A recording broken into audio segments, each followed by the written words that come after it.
18 ఏళ్ల క్రితం దారుణ హత్యకు గురైన ఫార్మసీ విద్యార్థిని ఆయేషా మీరా హత్య కేసులో కీలక పరిణామం చోటు చేసుకుంది. ఈ కేసు రీఓపెన్ చేసి దర్యాప్తు ప్రారంభించిన సిబిఐ అధికారులు హైకోర్టుకు తన తుది నివేదికను సీల్డ్ కవర్లో అందజేశారు. ఈ కేసుపై తదుపరి విచారణను కోర్టు ఈ నెల 26కు వాయిదా వేసింది. దేశవ్యాప్తంగా సంచలనం రేపిన ఈ ఘటనలో సిబిఐ అందజేసిన నివేదికపై సర్వత్రా ఉత్కంఠ నెలకొంది. ఆయేషా మీరా హత్య జరిగిన 2007 నాటి నుంచి ఈ కేసు అనేక మలుపులు తిరిగింది.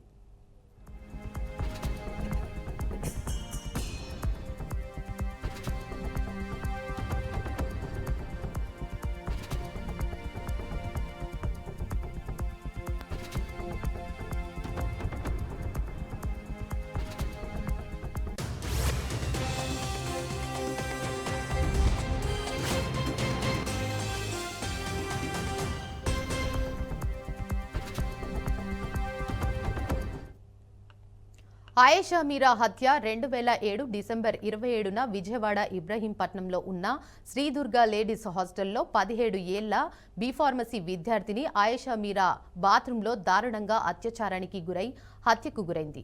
ప్రారంభంలో స్థానిక పోలీసులు ఈ కేసును దర్యాప్తు చేసి 2008లో పిడతల సత్యంబాబు అనే వ్యక్తిని అరెస్టు చేశారు. 2010లో విజయవాడ మహిళా కోర్టు అతన్ని అత్యాచారం, హత్య ఆరోపణలతో 10 సంవత్సరాల జైలు శిక్ష విధించింది. కానీ 2017లో హైదరాబాద్ హైకోర్టు సత్యంబాబును నిర్దోషిగా ప్రకటించి పోలీసు దర్యాప్తులో లోపాలను ఎండగట్టింది.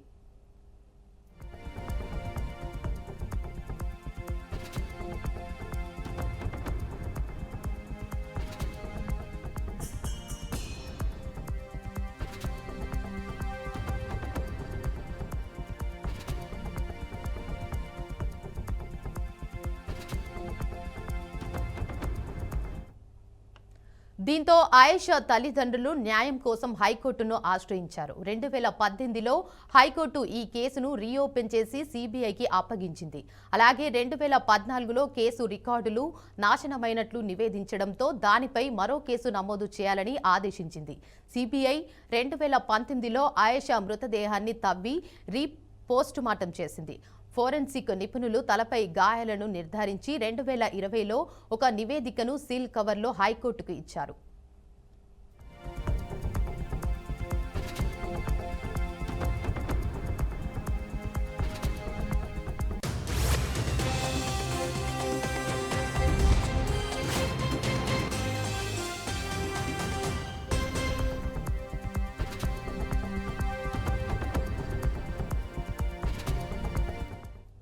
ఇక 2023లో సిబిఐ ఆయేషా కుటుంబ స్నేహితుడు పుసపాటి కృష్ణప్రసాద్, నాటి నందిగామ డీఎస్పీ ఎం శ్రీనివాసులతో సహా పలువురు సాక్షులను విచారించింది. ఈ కేసులో రాజకీయ ఒత్తిళ్లు, ఆధారాలు నాశనం కావడం, దర్యాప్తులో జాప్యం వంటి పరిణామాల అనంతరం సిబిఐ తన తుది నివేదికను సీల్డ్ కవర్లో హైకోర్టుకు సమర్పించింది. కోర్టు ఈ కేసు విచారణను జూన్ 26కు వాయిదా వేసింది.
గ్రానైట్ వ్యాపారి మనోజ్ను బెదిరించిన కేసులో బీఆర్ఎస్ ఎమ్మెల్యే పాడి కౌశిక్ రెడ్డిని శంషాబాద్ ఎయిర్పోర్టులో సుబేదారి పోలీసులు అరెస్ట్ చేశారు.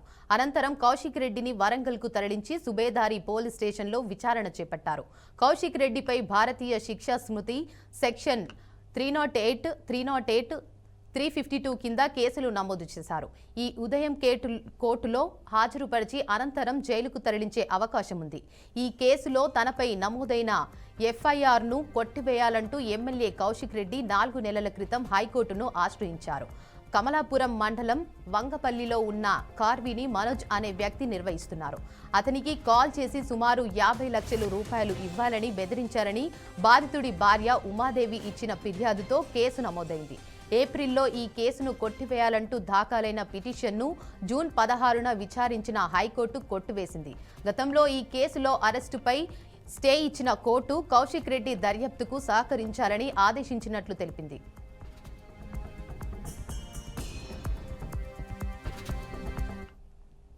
ఇక దీనిపై మరింత సమాచారాన్ని మా ప్రతినిధి సాల్మన్ అందిస్తారు. Salmon. Thank you Devika. Huzurabad MLA Padi Kaushik Reddy arrest అయితే తెలంగాణ రాష్ట్రంలో కొంత సంచలనం రేగుతుంది. గతంలో చూసుకున్నట్లయితే పాడి కౌశిక్ రెడ్డి హుజరాబాద్ ఎమ్మెల్యేగా ఉన్నారు. దానికి సంబంధించి కమలాపూర్ మండలంలోని వంగపల్లి గ్రామంలో గ్రానైట్ నిర్వహిస్తున్నారు.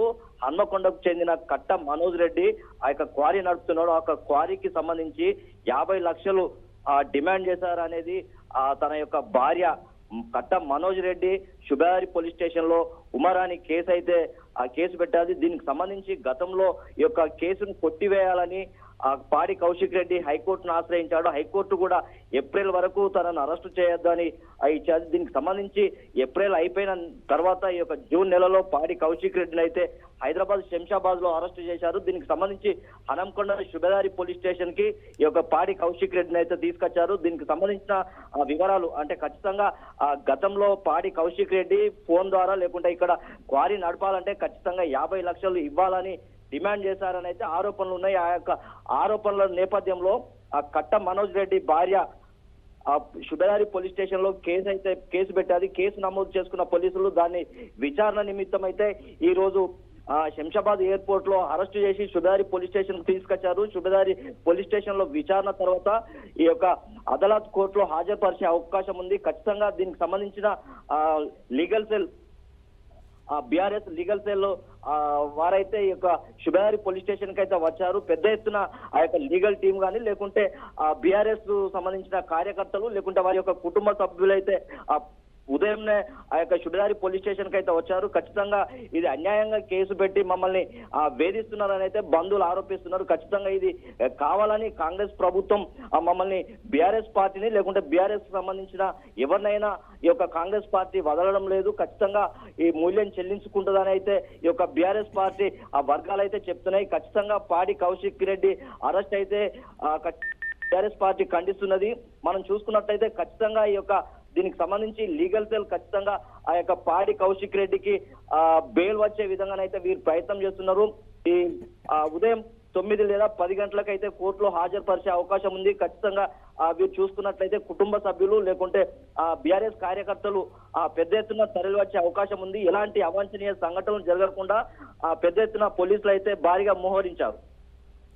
Right, thank you Salman.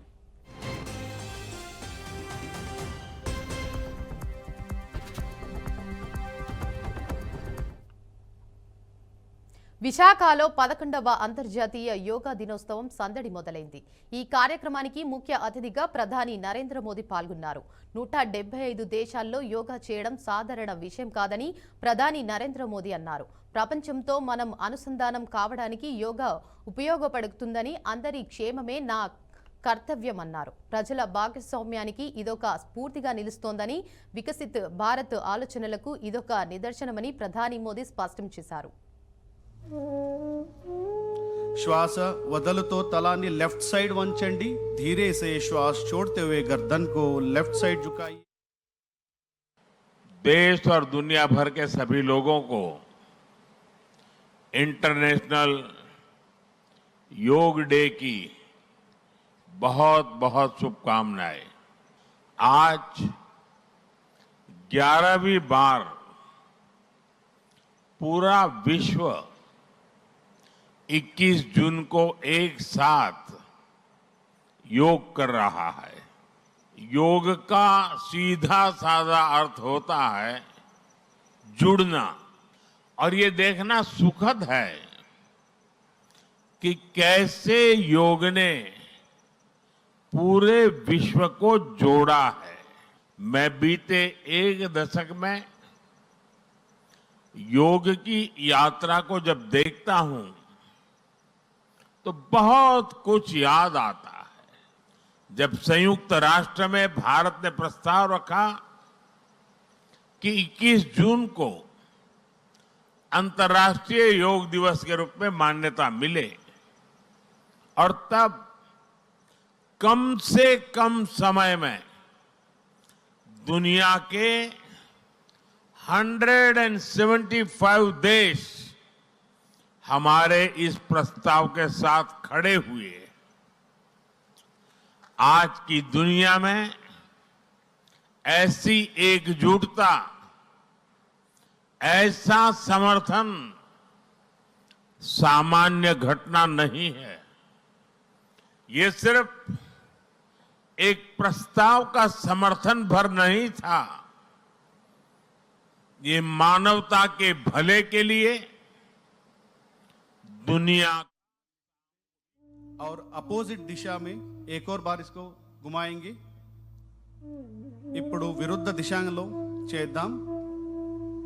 पूरा श्वास प्रश्वास पर ध्यान देते हुए